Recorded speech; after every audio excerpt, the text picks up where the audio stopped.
pada sesi kali ini kita akan membuat sebuah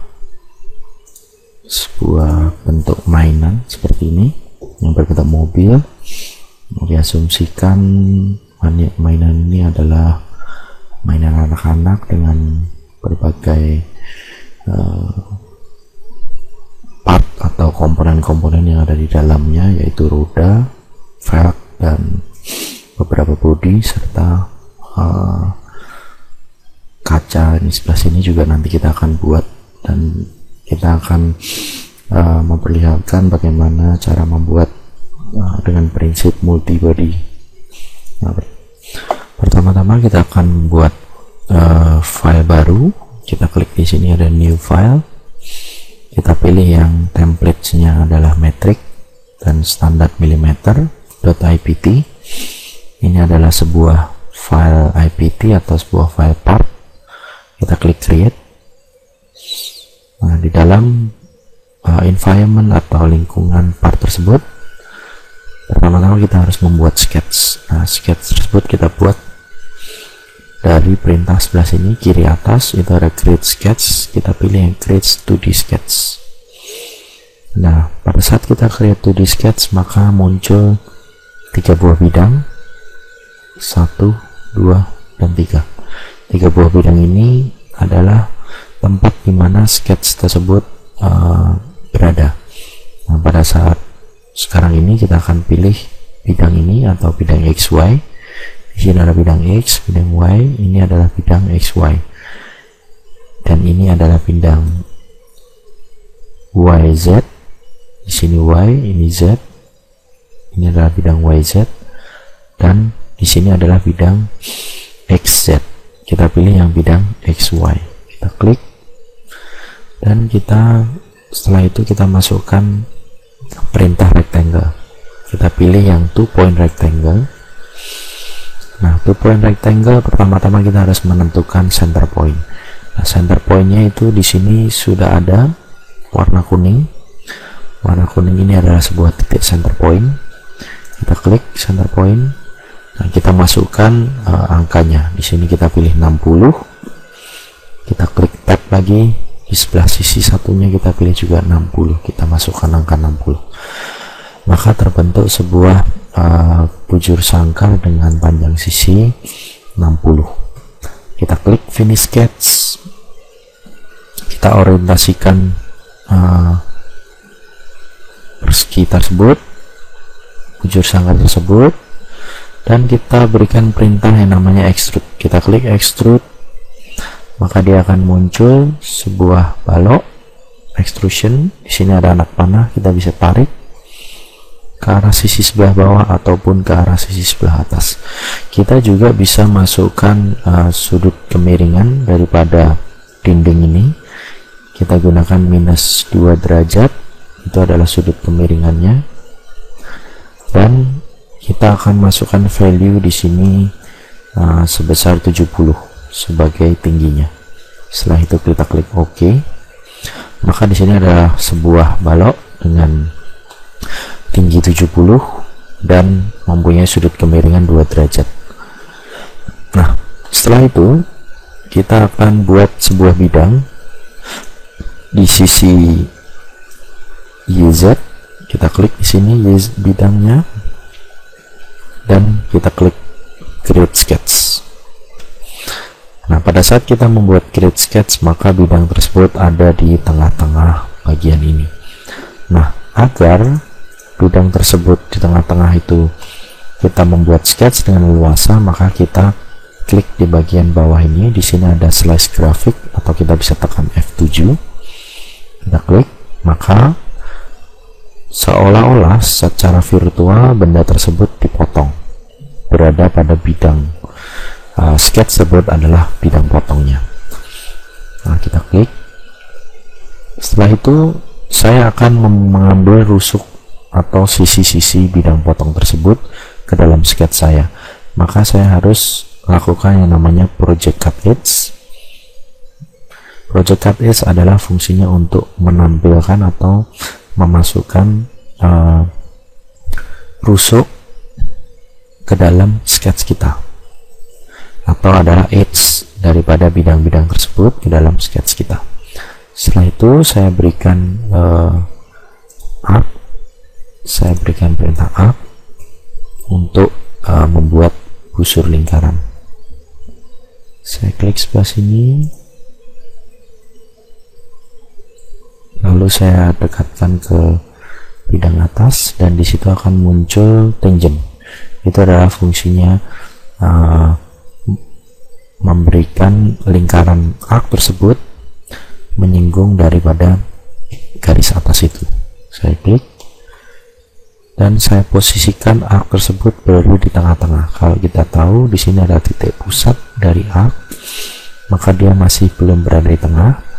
Saya gunakan yang namanya vertical constraint. Saya klik titik pusatnya dan saya klik titik tengah daripada garis, maka dia akan bergeser berada di tengah-tengah.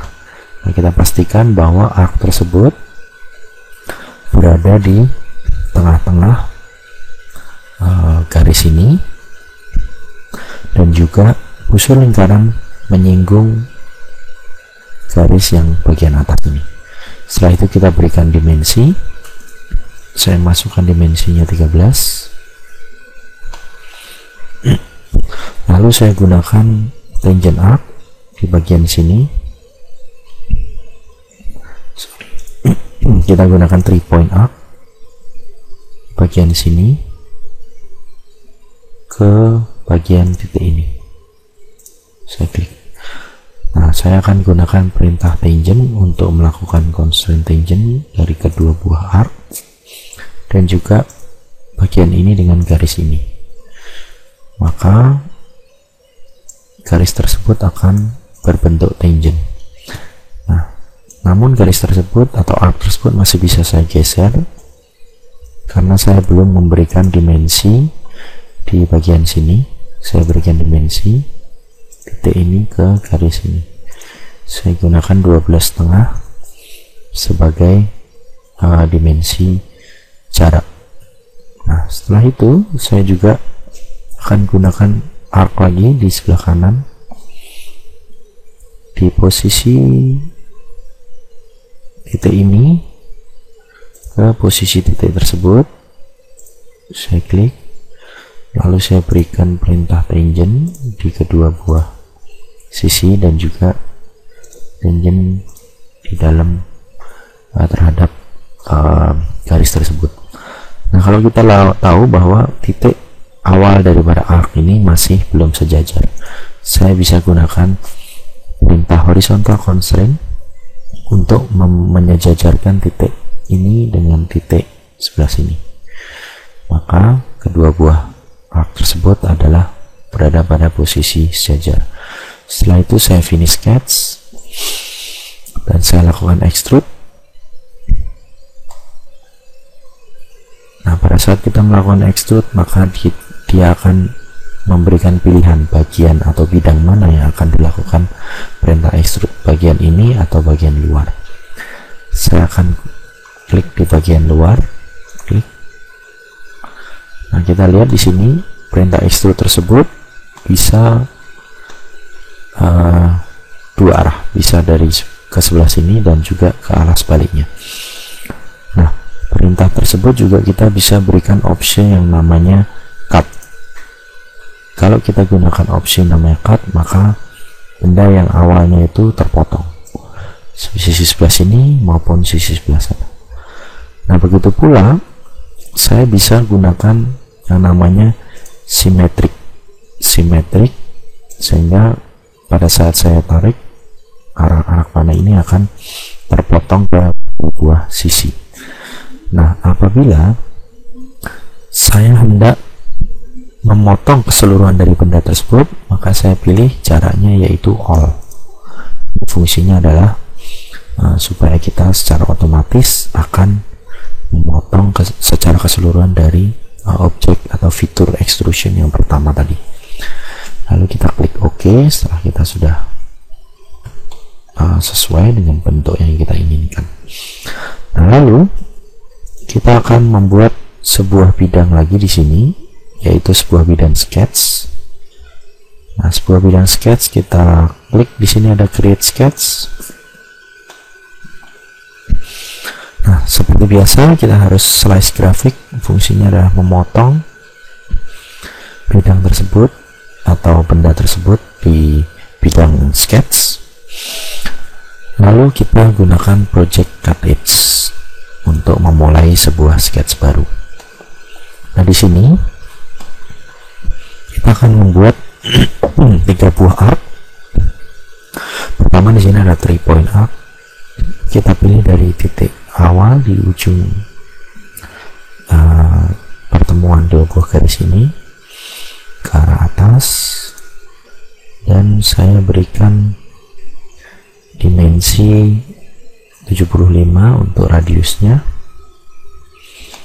Lalu saya lanjutkan dengan tangent arc. Nah, tangent arc ini fungsinya adalah melanjutkan membuat sebuah arc dengan constraint tangent pada titik atau terhadap arc yang sebelumnya. Nah, saya buat kira-kira di sebelah sini, klik, lalu saya beri dimensi 80, dan saya juga mau bahwa garis tersebut mempunyai atau busur tersebut mempunyai arc length atau panjang busur. Jadi saya klik dimension, saya klik busurnya, lalu saya klik kanan, di situ ada dimension type arc length. Saya klik 60 untuk arc length atau panjang busurnya. Nah, panjang busur ini tentunya masih bisa kita geser. Jadi kalau kita klik garisnya, maka di sini akan bergeser. Nah, lalu saya akan lanjutkan arc tersebut ke garis ini.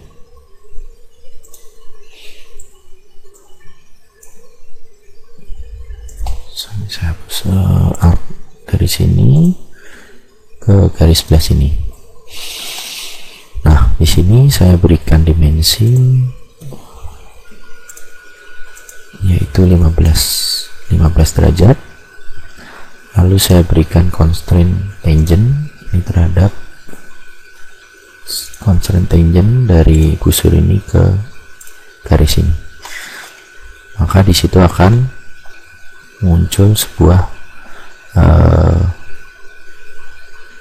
arc dengan tangent dan juga radiusnya 15.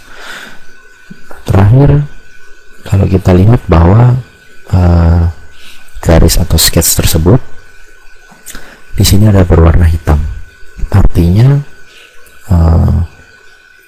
kalau kita lihat di sebelah kanan bawah di sini ada yang namanya one dimension needed, artinya untuk sketch tersebut sampai menjadi full constraint atau benar-benar terkunci bentuknya, maka kita perlu menambahkan 1 buah dimensi lagi. Nah, dimensi tersebut belum tentu dimensi nominal seperti ini, bisa juga berupa constraint. Nah, di sini kita tambahkan tangent constraint dari lingkaran ini atau busur ini ke garis tersebut, maka garisnya akan berubah menjadi biru, dan di sini ada indikator dinamakan full constraint. Maka adalah sketch ini adalah benar-benar sudah tidak bisa kita gerakkan. Kalau kita geser, di sini berada, tidak bisa kita geser. Setelah itu kita klik finish sketch dan kita gunakan perintah extrude untuk